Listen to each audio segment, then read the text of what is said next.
بسم اللہ الرحمن الرحیم۔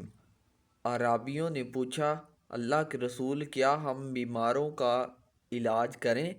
آپ نے فرمایا، ہاں، اللہ کے بندو علاج کرو، اس لیے کہ اللہ نے جو بیماری پیدا کی ہے اس کی دوا بھی ضرور پیدا کی ہے، سوائے ایک بیماری کے۔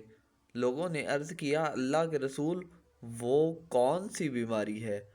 آپ نے فرمایا، بڑھاپا۔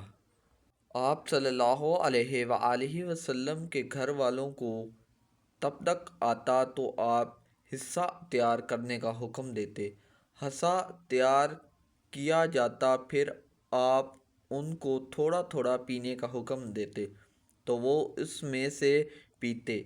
آپ صلی اللہ علیہ وآلہ وسلم فرماتے تھے، حصہ غمگین کے دل کو تقویت دیتا ہے اور مریض کے دل سے اسی طرح تکلیف دور کرتا ہے جس طرح تم میں سے کوئی پانی کے ذریعے اپنے چہرے سے میل کو دور کرتا ہے۔ رسول اللہ صلی اللہ علیہ وآلہ وسلم نے فرمایا، تم اپنے بیماروں کو کھانے پر مجبور نہ کرو، اس لیے کہ اللہ تعالیٰ انہیں کھلاتا پلاتا ہے۔